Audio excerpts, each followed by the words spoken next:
എല്ലാവർക്കും പുതിയൊരു വീഡിയോയിലേക്ക് വീണ്ടും സ്വാഗതം. ഇന്ന് ഒരു മൈദമാവ് കൊണ്ട് മൈദയൊക്കെ വെച്ചിട്ട് മൈദമാവാണിത്. മൈദയൊക്കെ വെച്ചിട്ടുള്ളൊരു പിസ്സ ഉണ്ടാക്കുന്നത്. നമ്മുടെ വീട്ടിലുണ്ടാക്കാൻ പറ്റുന്ന ഒരു സിമ്പിളായൊരു പിസ്സ ഉണ്ടാക്കുന്നത്. കുട്ടികളുടെ ഭയങ്കര ഇഷ്ടമായ ഒരു ഇതാണിപ്പോൾ പിസ്സ എന്നൊക്കെ പറഞ്ഞാൽ. പിസ്സയും ബർഗറൊക്കെ ഇവർക്ക് ഭയങ്കര ഇഷ്ടം. അപ്പം അങ്ങനെയൊക്കെയുള്ളൊരു പിസ്സ ഉണ്ടാക്കാനുള്ള ഒരു ഐഡിയയിലാണ്. ഒരു കപ്പ് മൈദമാവ്. അപ്പോൾ ആദ്യം നമുക്ക് ഇതിനുള്ളൊരു മാവ് ഉണ്ടാക്കി വയ്ക്കാം, കുഴച്ച് വയ്ക്കാം. അതിന് വേണ്ടി ഈസ്റ്റ് ഇടണം. ആദ്യം ഈസ്റ്റാണ് വേണ്ടത്. 2 സ്പൂണ് പഞ്ചസാര ഇടുന്നുണ്ട്. കുറച്ച് ചുടുവെള്ളം ഒഴിച്ച്, ലൈറ്റ് ചൂടാവുള്ളൂ, തണുപ്പ് കൂട്ട വെള്ളമാണിത്. ഒഴിച്ചു കൊടുക്കാം.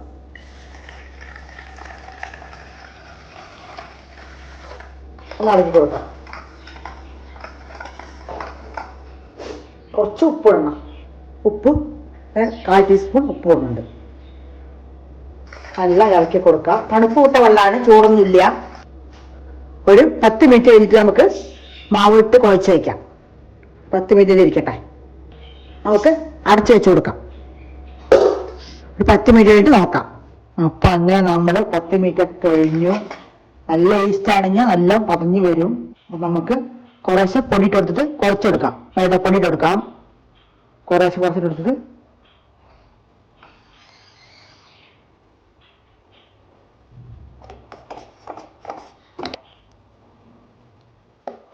നല്ല ചപ്പാത്തി മാവൊന്നും ആവാൻ പാടില്ല. കുറച്ച് ലൂസും അത്രയ്ക്ക് കട്ടിയിലാവാനും പാടില്ല. അങ്ങനെ ഇത് കുഴച്ച് വെച്ചിട്ട് 1 മണിക്കൂർ ഇരിക്കണം.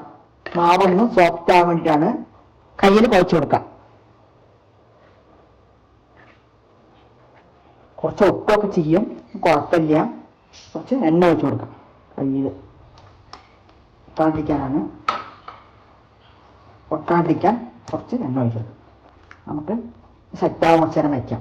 കുറച്ച് നേരം 1 മണിക്കൂർ ഇരിക്കണം. 1 മണിക്കൂർ ഇരുന്ന ശേഷം നമുക്ക് വീണ്ടും നോക്കാം.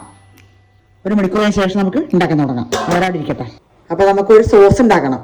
ഈ പിസ്സ ഉണ്ടാക്കണമെങ്കിൽ സോസ് അത് വാങ്ങിയിട്ട് നമുക്ക് ഉണ്ടാക്കാം. ഞാൻ ഉണ്ടാക്കുക ചെയ്യണത്, ഉണ്ടാക്കിയിട്ട് ഇടാച്ചിട്ടാണ്. അപ്പോൾ നമുക്ക് അതിന് വേണ്ടത് നോക്കാം, എന്തൊക്കെയാണ് വേണ്ടതെന്നുള്ള നോക്കാം. തക്കാളി 4-5 വലിയ തക്കാളിയാണ്, 5-6 ഉണ്ട്. സോസ് ബാക്കിയെല്ലാം എടുത്തു വെച്ച് നമുക്ക് യൂസ് ചെയ്യാൻ പറ്റും, കുഴപ്പമൊന്നും ഉണ്ടാവില്ല. വേറെ എന്തെങ്കിലുമൊക്കെ ഉപയോഗിക്കാൻ പറ്റും. അപ്പോൾ നമുക്ക് ഈ സോസ് എങ്ങനെ ഉണ്ടാക്കണം നോക്കാം. ആദ്യം തക്കാളി ഇട്ട് കൊടുക്കാം. കഴുകി വൃത്തിയാക്കിയ തക്കാളിയാണ്. 5-6 ഉണ്ട്. ഒരു വലുത്, ഒരു കഷ്ണം ക്യാരറ്റ് ഉണ്ട്, ഒരു 5-6 വെളുത്തുള്ളിയുടെ ഉണ്ടയുണ്ട്. ഇട്ട് കൊടുക്കാം. ഉണക്കമുളകാണ് ഇട്ട് കൊടുക്കുന്നുണ്ട്. ഇത് വേവിക്കാൻ വെക്കുകയാണ്. വേവട്ടെ. വെള്ളം വെച്ച് ഒന്നും കൂടെ വേവിക്കണം. ഇപ്പോൾ ഒന്ന് തൽക്കാലം വേവിക്കുകയാണ്. നമ്മുടെ മാവ് 1 മണിക്കൂറായി തയ്യാറായി വരുമ്പോഴേക്കും നമുക്കൊന്ന് അടച്ചു കൊടുത്തിട്ട് വേവിച്ചെടുക്കാം. അപ്പോൾ നമുക്കിത് അടച്ച് കൊടുക്കാം. വേവട്ടെ. അപ്പോൾ ഒരു 10 മിനിറ്റ് ആവട്ടെ. 10 മിനിറ്റ് ആയി. നമുക്ക് ആഫായി കൊടുക്കാം. അപ്പോൾ ചൂടാറി 5-6 ഇട്ടു. ഞാൻ അരച്ചെടുത്തിട്ട് വരാം. ഇതാ നല്ല കളർഫുള്ളായി നല്ല നൈസായിട്ട് തന്നെ അരച്ചെടുക്കണം. ആ വെള്ളവും തക്കാളിയും ഒക്കെ പാടെ കൂട്ടിയിട്ട് അരച്ചത്. വേറെ ഒന്നും ഇട്ടിട്ടില്ല, അത് തന്നെയാണ് ഇട്ടേണ്ടത്. അപ്പോൾ നമുക്ക് വീണ്ടും ചൂടാക്കാം. ആ പാനിലേക്ക് ഒഴിച്ചു കൊടുക്കാം. അതിലേക്ക് ആവശ്യമുള്ള ഉപ്പിട്ട് കൊടുക്കാം. ഉപ്പ് 2 സ്പൂണോളം, ചെറിയ സ്പൂൺ 2 സ്പൂണ് പഞ്ചസാര ഇട്ട് കൊടുക്കാം. പഞ്ചസാരയാണ്. ഇത് കുറച്ച് വിനീഗറാണ്. ഒരു 3 സ്പൂൺ വിനീഗർ ഒഴിച്ചിട്ടുണ്ട്. പുളിപ്പിനാണ്. ഉപ്പിട്ടു, പഞ്ചസാര ഇട്ടു, വിനീഗർ ഒഴിച്ചിട്ടുണ്ട്. ഇനി തിളച്ചിട്ട് ഒന്ന് സെറ്റ് ആവാണ്ട്. നല്ല എരിവ്, നല്ല ഉപ്പ് എല്ലാം പാകത്തിലായി. ഇനി ഒന്ന് സിമ്മിലിരിക്കട്ടെ. ഇനി ഒരു 10 മിനിറ്റോളം സിമ്മിലിരുന്നിട്ട് ഒന്ന് കളറൊക്കെ മാറി ഒന്ന് വറ്റി വരണം. കുറച്ച് വറ്റി സോസൊക്കെ റെഡിയായി വന്നു. നല്ല പാകമായി. നല്ല എരിവ്, പാകത്തിന് ഉപ്പ്, പാകത്തിന് മധുരം, പുളിപ്പ് എല്ലാം ഉണ്ട്. അപ്പോൾ നമുക്ക് ഇരിക്കട്ടെ. ഇനി അടുത്ത സ്റ്റെപ്പ് നോക്കാം. ഇതാ നമ്മുടെ മാവ് നല്ല പൊങ്ങി വന്നു. നമുക്കിനി ഇതുകൊണ്ട് ഒന്ന് ഉരുട്ടി കൊടുത്തിട്ട് ഒന്ന് പാകത്തിന് ലെവലാക്കി കൊണ്ടുവരാം. കുറച്ച് എണ്ണ ഒഴിച്ചിട്ട് കുറച്ച് ഇതാക്കി എടുത്തിട്ടുണ്ട്. കുറച്ച് ലൂസായി, കുറച്ച് ടൈറ്റ്, ഇത്തിരി ടൈറ്റ് ആവാ. ഒന്ന് സ്ലോവിൽ പരത്തി കൊടുക്കാം. അടുപ്പ് കത്തിച്ചിട്ടില്ല, കത്തിക്കേണ്ടാണ് ഉണ്ടാക്കണത്. പാകത്തിന് വലുപ്പം മതി, ഒരുപാട് വലുപ്പം വേണ്ട. ഒന്ന് നമുക്ക് ചൂടാക്കിയിട്ട് എടുക്കണം ആദ്യം. എന്നിട്ട് പിന്നെ അതിന് ശേഷമാണ് ഞാൻ കട്ടിലാക്കിയിട്ടുള്ളൂ. ഇത്ര വലിപ്പമുള്ളതാണ് ഉണ്ടാക്കണത്.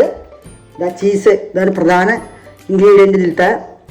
ഇത് നമുക്ക് ചീവി എടുക്കാം. കത്തിച്ചു കൊടുത്തിട്ടുണ്ട്. ഒന്ന് ചൂടാവട്ടെ. ചൂടായ ഒരു ചപ്പാത്തിയുടെ മെത്തേഡൊക്കെ വരും, റൊട്ടി ചപ്പാത്തിയുടെ മെത്തേഡ് വരും. അതിന് ശേഷം തിരിച്ചിട്ട് നമുക്കൊന്ന് പോർക്ക് വെച്ച് കുത്തി കൊടുത്ത് അതിന് ശേഷം നമുക്ക് മറ്റെല്ലാം ഇട്ട് കൊടുക്കാം. നമുക്കൊന്ന് മറിച്ചിട്ട് വെക്കാം. ഇത്ര മതി. ഇനി നമുക്ക് മറ്റുള്ളവർക്ക് സെറ്റാക്കി കൊടുക്കാം. ഇനി നമുക്കിവിടെ കുത്തി കൊടുക്കാം. സോസൊക്കെ ഒന്ന് ഇറങ്ങാൻ വേണ്ടിയിട്ടാണ് ഞാൻ കുത്തി കൊടുക്കുന്നത്. പോർക്ക് വെച്ചിട്ട് ഇതാണ് നമ്മുടെ സ്വന്തം സോസ്.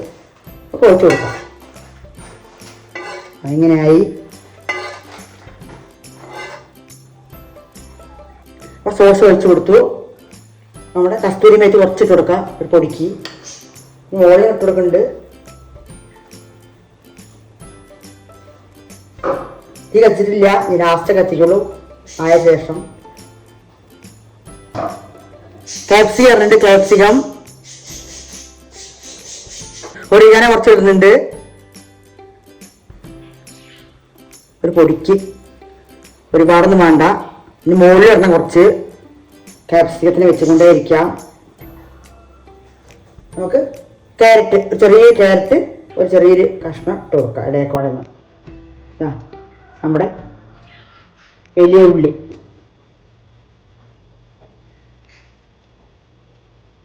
സവാള ഇടുന്നുണ്ട്.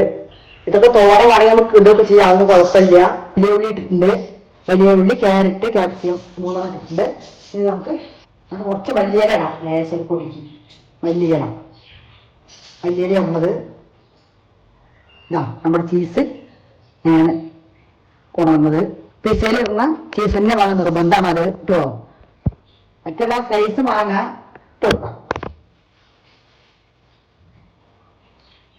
നല്ല കളർഫുള്ളായിട്ടുള്ള ഒരു 10 മിനിറ്റ് സിമ്മിലിട്ട് നമ്മൾ കുക്ക് ചെയ്യണം. 10-15 മിനിറ്റ് അതിന് വേണ്ട ആവശ്യമില്ല. അത്രേ ഉള്ളൂ പരിപാടി. കഴിഞ്ഞു. സോസ് വീണ്ടും കുറേശ്ശെ കൂടെ കൊടുക്കും.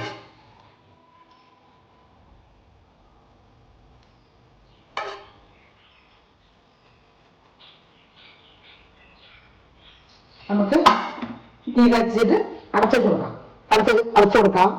ഒരു 10 മിനിറ്റ് സിമ്മിലിടണം. ഭയങ്കര സിമ്മില്, അല്ലെങ്കിൽ അടി കരിയുള്ളൂ. വേറെ കുഴപ്പമൊന്നും ഉണ്ടാവില്ല.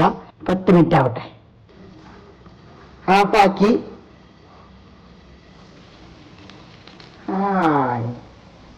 സൂപ്പർ ടേസ്റ്റിലുള്ള പിസ്സ റെഡി. കുറച്ച് കുടിക്കാൻ ലേശം മുഴുവൻ കിടാം. ഇത് മണത്തിന് എടുക്കാം. ഇത്രേ പണിയുള്ളൂ.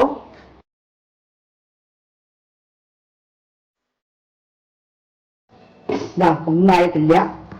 എന്താ ഗ്ലാമർ, എന്താ മണം. അടിപൊളി പിസ്സ റെഡിയായി.